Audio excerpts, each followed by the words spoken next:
Bueno, muchísimas gracias. Yo estoy muy contento que finalmente haya podido instalarse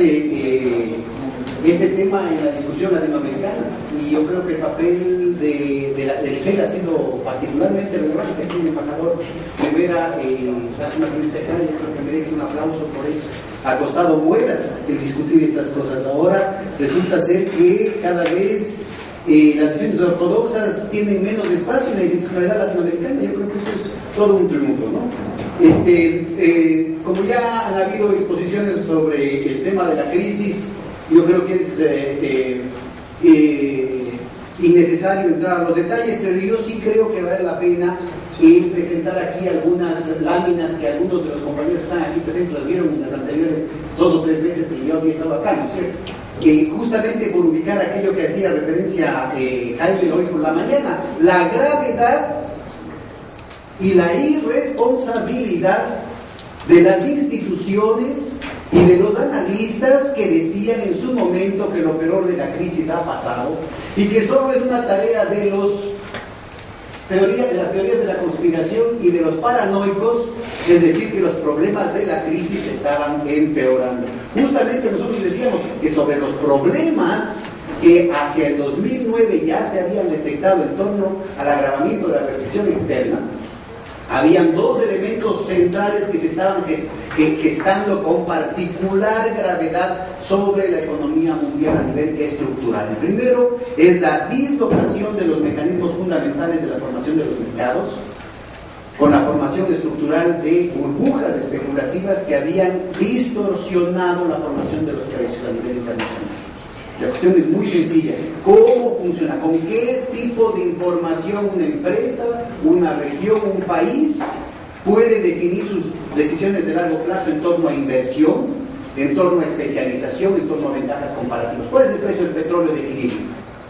¿$150 por barril o $32 por barril? ¿Cuál es el tipo de cambio de equilibrio entre el euro y el yen, el yuan, el dólar? ¿Cuál es el tipo de cambio de equilibrio entre el real brasileño y el peso argentino?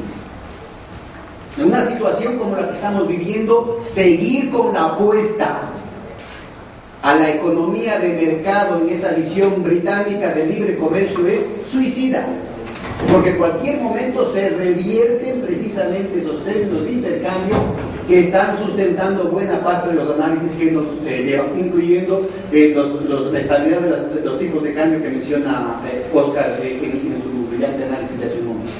Peor aún respecto a cuestión de variables reales, que como muy bien mencionaba Michael hace un momento, es fundamental para recuperar no solo el nivel de la inversión, sino la calidad de la inversión. Entonces, requerimos en este momento en América Latina un esfuerzo fundamental, un esfuerzo formidable para garantizar que lo básico de la estabilidad económica de nuestros países se sostenga. Y vamos a ver cuál es el papel del Banco del Sur en ese plan. Y el segundo elemento central que se ha venido gestando en este periodo es la metástasis de la insolvencia estructural de los bancos, que ha pretendido resolverse a través de medidas de liquidez. Más aún, es precisamente el remedio el que está empeorando la enfermedad, porque esos niveles gigantescos, esas inyecciones gigantescas de salvataje bancario, que ya se ha demostrado fehacientemente tanto por la primera auditoría a la Reserva Federal de los Estados Unidos como por los recientes estudios, están yendo más allá de cualquiera de las estimaciones previas. Estamos hablando ya no solamente de 16 billones de dólares, es decir, 110% del Producto Interno Bruto de los Estados Unidos que se ha dado a los bancos, como dice la auditoría del Banco Central de los Estados Unidos, no, de 29 millones de dólares, como son los cálculos que acaba de hacer la Universidad de Kansas en Missouri y el Instituto Levy de Nueva York. Entonces, estamos hablando de 200% de inyección, de 200% del Producto Interno Bruto de los Estados Unidos, de inyección en un puñado de bancos, con nombres de apellidos, estamos hablando de una decena de bancos, en muchos casos extranjeros, en muchos casos europeos. Yo creo que es importante preguntarse con un poquito más de detalle si es que este es un problema de que la señora Merkel o los dirigentes europeos son tontos o no al dar la capacidad de decisión final a los Estados Unidos. Yo creo que eso más bien tiene que ver con condiciones estructurales de la forma como está definido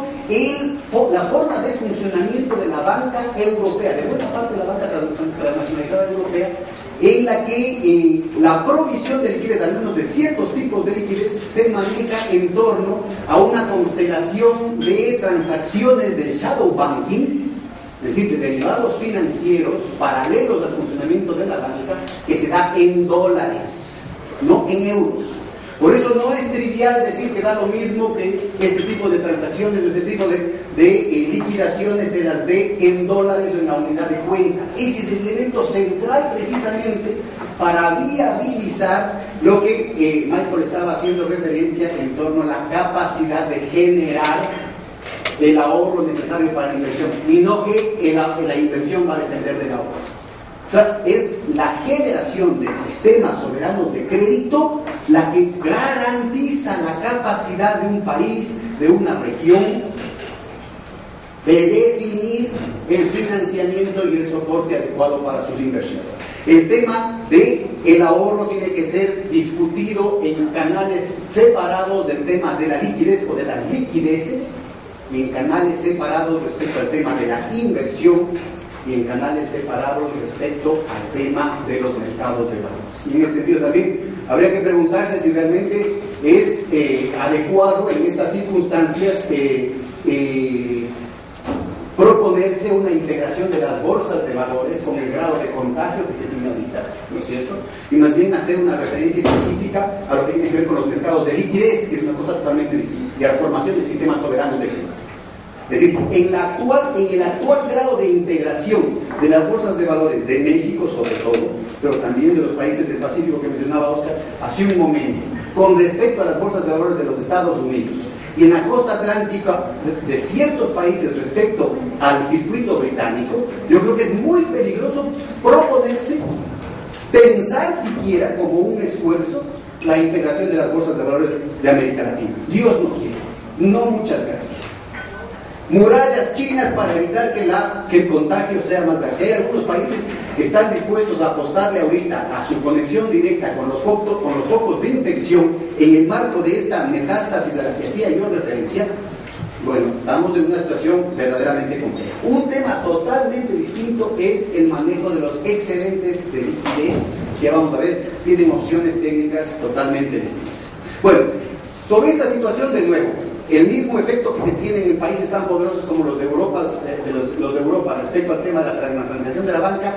en el caso de América Latina, eso, debido a la debilidad de los aparatos productivos y a la delgadez de los mercados financieros, adquiere características muchísimo más gravitantes. Y el efecto sifón, ya no solamente de los bancos, el efecto sifón, matriz sucursal, tanto de las corporaciones financieras como de las corporaciones no financieras, ahorita se convierte en un elemento gravísimo de peligro en una situación en la que las matrices están requiriendo liquidez, y en una situación en la que la contabilidad, o más bien dicho, las posibilidades de fraude contable han sido generalizadas, no solamente a nivel de las empresas, no solamente a nivel de los bancos, no solamente el tema de los paraísos fiscales o de los cuasi paraísos fiscales, sino de los propios gobiernos. Ahí está el caso de Grecia. Y eso con la gravedad de que la Organización Mundial de Comercio está pretendiendo ahorita mismo sacar de debajo de la manga un consenso resuelto en otras épocas, a principios del año 2000, sobre la base de una propuesta de Arthur Anderson para la total desregulación de las normas contables. Mucho cuidado. Y una llamada, por ejemplo, yo creo que CELA podría cumplir un papel fundamental, una llamada a la coordinación de los países de América Latina para apoyar la iniciativa de Argentina, Ecuador e India para garantizar que en las siguientes discusiones de la Organización Mundial de Comercio se incluyan estos temas conjuntamente con el tema del espacio de política democrático para todos los países del mundo, y no solamente para los países que tienen la capacidad de generar los salvatajes bancarios ligados a estos problemas. Esto convergente con los problemas de contaminación de los mercados de crédito locales, genera una estructura de incentivos perniciosa para todos los actores involucrados, generando muchas presiones para un comportamiento cortoplacista, especulativo y predatorio en muchos casos, que exacerban los riesgos internos y externos de los ataques especulativos y que definen el tema de la baja de salarios y los recortes presupuestarios como única alternativa a las dificultades cíclicas, ¿no es cierto?,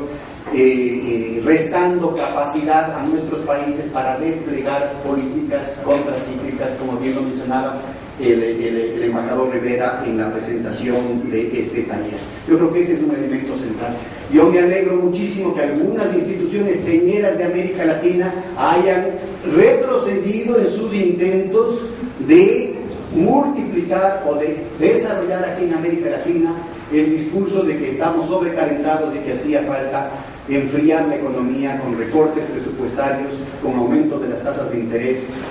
con recortes en los salarios y en la política de ingresos de nuestros países. Yo saludo ese esfuerzo y ojalá podamos más bien enfocar nuestros cañones en términos de cómo damos una respuesta a los problemas concretos, sobre el análisis concreto de lo que está pasando en América Latina, porque están en juego la continuidad de los procesos sociales y de la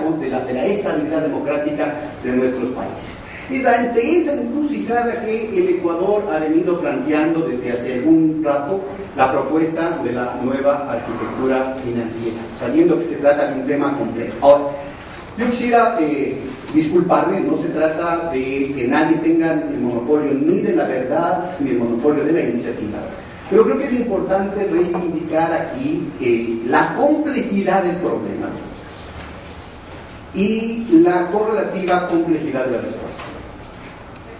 Por eso me permito yo mostrar y reivindicar la necesidad de dar una respuesta integral al problema. Las necesidades específicas de negociación nos han obligado, ahora nos reíamos con los compañeros, con el embajador y con el presidente del Banco Central del Ecuador, en la hora del almuerzo decíamos, hay que darle una alternativa cartesiana de dividir un problema complejo en partes chiquitas, pero no perdamos de vista la visión de totalidad del asunto. Por necesidades de negociación hemos tenido que discutir, ¿no es cierto?, con distintos interlocutores las distintas piezas de la propuesta. Pero no olvidemos, y peor aún en la coyuntura de riesgo que está viviendo América Latina ante el despliegue de esta crisis mundial, no olvidemos que la propuesta es una propuesta integral con 3 pilares necesariamente articulados unos con otros para poder desplegar todas las sinergias necesarias para enfrentar la crisis. Cada pilar es importante y contribuye y aporta por sí solo, pero los tiempos se están acortando, la ventana de oportunidad es cada vez más estrecha y ahora tenemos, como bien decía la compañera argentina esta mañana, tenemos este año una cantidad de decisiones fundamentales, importantísimas que resolver por delante. Y no tenemos probablemente más allá de unas pocas semanas, unos pocos meses. Por eso es tan importante el hecho de hacer un recuento y recuperar la visión de totalidad con la que se ha hecho esa propuesta. Primero, yo creo que sí vale la pena además ubicar cuál es el contenido y la naturaleza de la propuesta. Recuérdese que la noción de la nueva arquitectura financiera nació como una crítica de la extrema derecha monetarista al supuesto exceso de generosidad del Fondo Monetario Internacional. Meltzer, Kruger estaban con esa propuesta, ¿no es cierto?, con esa crítica en los años 90, tratando de cambiar las condiciones en las que funcionaba esto, con algunos puntos varios sin duda, pero que desde la sociedad civil latinoamericana se logró un triunfo fundamental, ¿no es cierto?, en lo que era en ese momento el eje de nuestras preocupaciones en torno a la lucha por la deuda externa, ¿no? Ahí es donde nos conocimos con Aldo Cagliari, ahí es donde nos conocimos con Óscar Ugarteche, y obviamente con otros nombres de mucho más renombre ahora, como Rafael Correa, como Evo Morales, como Álvaro García, como Danilo Astori, como Angelino Garzón, ¿sí?, como Ricardo Patín, en el tema de la lucha contra la deuda. Y ese fue un elemento central justamente para cambiar la correlación de fuerzas y entrar en un proceso de crítica al Washington Consensus, al WBC, ¿no es cierto?, ya a niveles electorales. que eso empezó a cambiar también una correlación de fuerzas en el ámbito académico, en el marco de elementos que poco a poco iban a ir construyendo un nuevo discurso dominante que todavía no lo hemos podido, como bien se ha mencionado ahora en la tarde de hoy, no lo hemos podido cuajar. Todavía estamos siendo prisioneros de las viejas ideas. Es en el marco de ese desierto epistemológico y axiológico que vale la pena mencionar, y aquí está el presidente del Banco Central del Ecuador, el hecho de que en el Ecuador, en el Banco Central, en el año 2000, se asume en el año 2000-2001, con la presencia de técnicos internacionales, incluyendo Joseph Stiglitz, ¿no es cierto?, se asume el tema de la nueva arquitectura financiera como una política oficial, en el peor momento de la larga noche neoliberal, como diría Rafael Correa. Y es un elemento interesantísimo porque está alimentado de todo el discurso de América Latina en la respuesta a la crisis y sobre todo, más adelante, por el papel fundamental que tiene la respuesta heterodoxa que da Argentina a la crisis del 2001-2002 y que luego será alimentado por otros países, Brasil, ¿no sé?, con su respuesta respecto al Fondo Monetario Internacional, etcétera, que tiene como un punto muy sobresaliente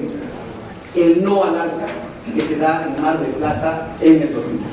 ¿No es cierto? Es decir, yo creo que, y en el cual nuevamente la sociedad civil tiene un papel fundamental. Yo creo que si algo le está faltando al CELA es justamente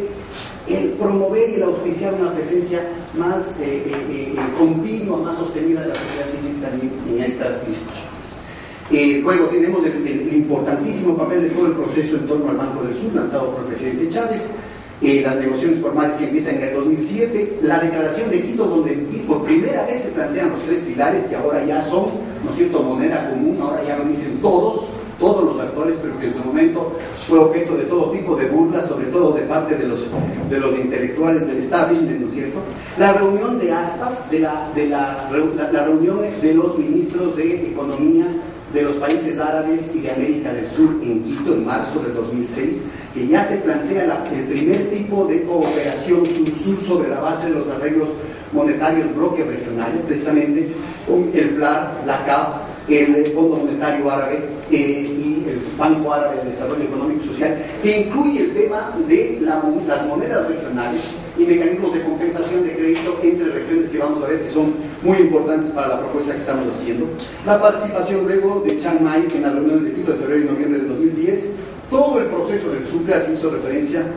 el embajador hace un momento, la creación finalmente del Consejo de Economía de UNASUR, como bien decía la compañera argentina, por primera vez en la historia se reúnen los ministros de Finanzas, de Economía y los presidentes del Banco Central sin que los invite el Fondo Monetario Internacional y el Banco Mundial. Por favor, por primera vez en toda la historia de América Latina se reúnen los ministros de Finanzas y los presidentes del Banco Central sin pedir permiso al Fondo Monetario Internacional y al Banco Mundial con agenda propia desde los intereses de América Latina. Creo que son avances fundamentales en lo que aquí se ha hecho. Entonces, vamos viendo cuáles son estos elementos centrales: la banca de desarrollo de nuevo tipo, el sistema de compensación de pagos y la red de la banca central, porque no se trata, y aquí hay que tener mucho cuidado, no se trata solamente de un fondo de reservas, y aquí hay que diferenciar claramente entre lo que es la multilateralización. En realidad los de Chiang Mai llaman multilateralización, pero están hablando de un nuevo fondo. Entonces necesitamos un sistema multilateralizado de crédito swap, lo cual requiere créditos recíprocos, lo cual requiere un sistema de compensación de pagos, una cámara de compensación, y más aún si se lo hace en moneda nacional, se requiere un sistema de unidad de cuenta. De nuevo, no es trivial si se lo hace en dólares o si se lo hace para el Sucre, ¿no es cierto?, si se lo hace con un mecanismo como el Sucre, y la necesidad de tener al mismo tiempo una red de seguridad financiera y un fondo de reserva, un fondo de contingencia. Se necesitan las dos cosas en uno. Y finalmente, bueno, el tema, ligar todos estos elementos como una propuesta integral, porque en el momento de su eficacia, ¿no es cierto?, se requiere que unos pilares se apoyen en los otros. La declaración de Quito de mayo del 2003, la primera que plantea eso, la acta fundacional firmada por 7 presidentes ya pone eso como mandato, eso es muy importante. Ese fue el último acto de gobierno del presidente Kirchner, el 9 de diciembre del 2007. Esto está instalado ya no solamente con los 7 presidentes de Argentina, Bolivia, Brasil, Ecuador, Paraguay, Uruguay y Venezuela, sino que ya está firmado tanto por el Grupo de Integración Financiera y como por el Consejo de Ministros de UNASUR, instalado por primera vez en agosto del 2011, ¿no? En el primer campo, no me cabe duda que hay muchísimas otras alternativas, pero me parece que la propuesta epistemológica y axiológicamente más madura tiene que ver con el diseño y la discusión en la sociedad civil, en la Academia del Banco del Sur. Recuérdese que hay el planteamiento también del Banco del ALBA y otros elementos, pero es importante ubicar la nueva configuración, no como fondo, cuidado, no como fondo de reciclamiento de las divisas, de los excedentes de exportación, que eso tiene una naturaleza, sino como una banca de desarrollo de nuevo tipo. El problema que decía muy bien Óscar hace un momento, el tema de la captación, el tema del financiamiento, el tema de la forma de operación bancaria en este campo es fundamental. Y entonces tenemos ya el convenio constitutivo y tenemos las ratificaciones. Ahorita ya solamente es un problema de entregar esas ratificaciones a la Cancillería venezolana para que en un plazo trayectorio empiece a funcionar el Banco del Sur. Y de nuevo, estamos hablando de un nuevo tipo de banca de desarrollo por un lado, y estamos hablando también de una banca para el desarrollo de nuevo tipo, porque no se trata de más de lo mismo. Al hablar de un nuevo tipo de inversión, de recuperar el tema del nivel de inversión, tenemos que discutir también la calidad de esa inversión. ¿A dónde? ¿Qué es lo que queremos? ¿Qué tipo de desarrollo queremos? Y ese es precisamente uno de los elementos que está aquí presente. En el tema del nuevo tipo de funcionamiento de la banca de desarrollo tiene que ver no con una disputa con respecto a la vieja arquitectura financiera, sino que al contrario,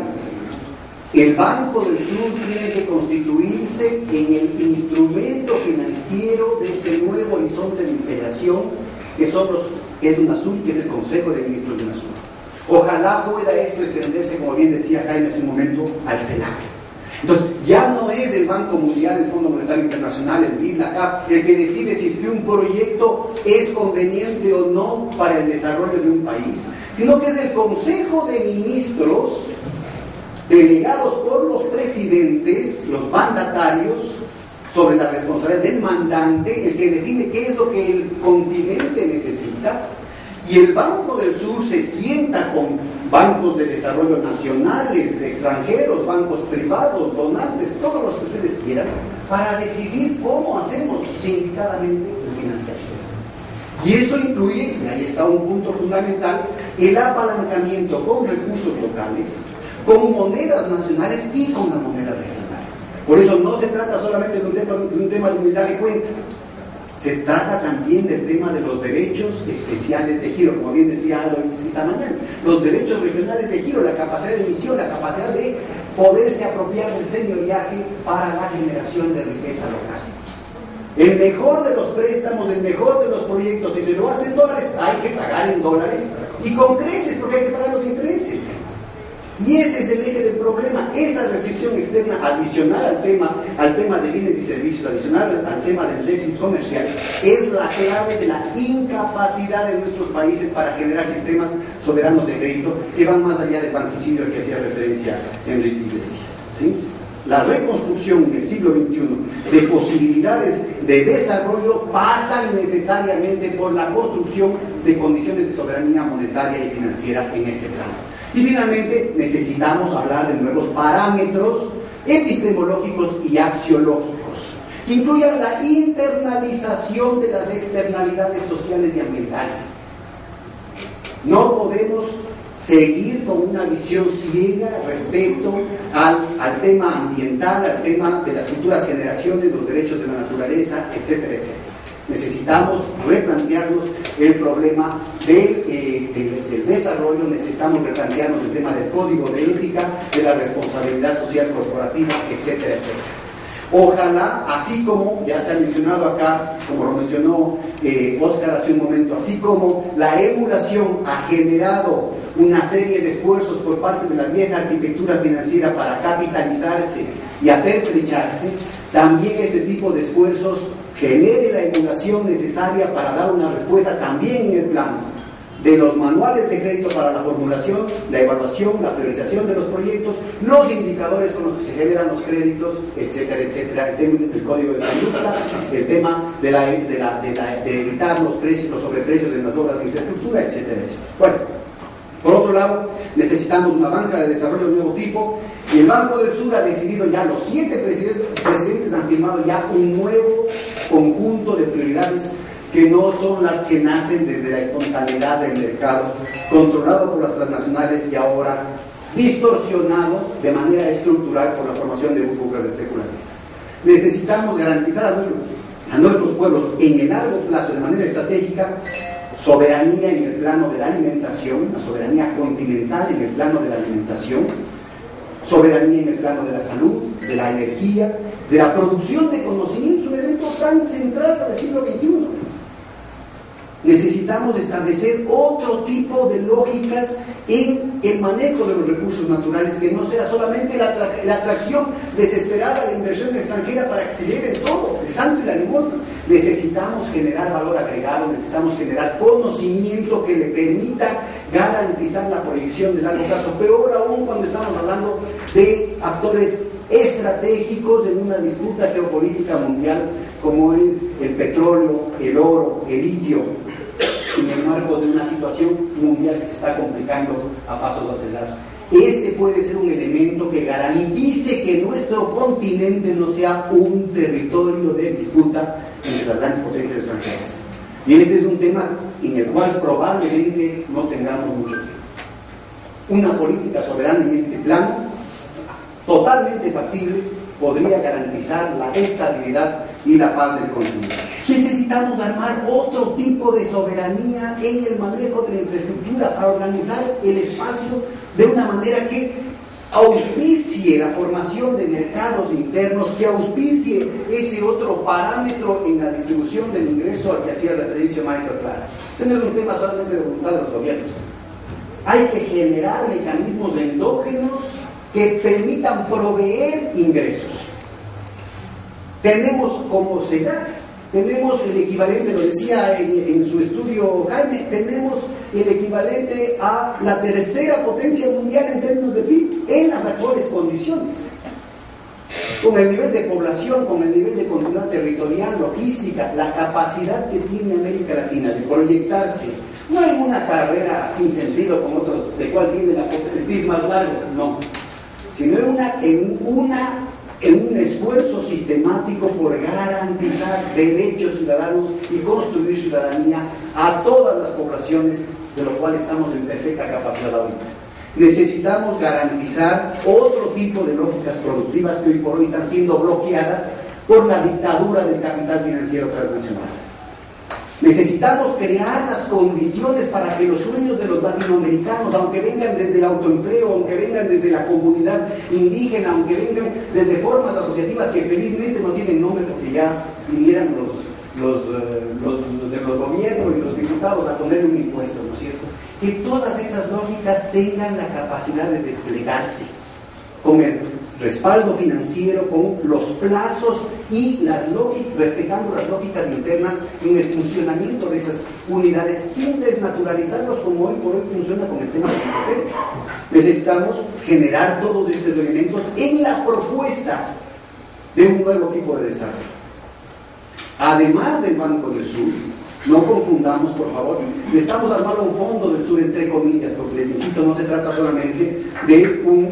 fondo de contingencia, de un fondo de reservas. Ha habido toda una discusión cuando el Brasil planteaba, ¿no es cierto?, al inicio de las discusiones del Banco del Sur, convertir al Banco del Sur en un fondo de contingencia. Eso ya quedó resuelto justamente en la Declaración de Quito de mayo de 2003, que dejó claramente establecida la diferencia de los 3 pilares, y que ha sido desarrollada en las distintas candidaturas que el Ecuador ha planteado frente al plan. Básicamente, la necesidad de ligar todo esto poniendo al fondo de contingencia, al fondo de reservas como corazón de una red de seguridad financiera continental,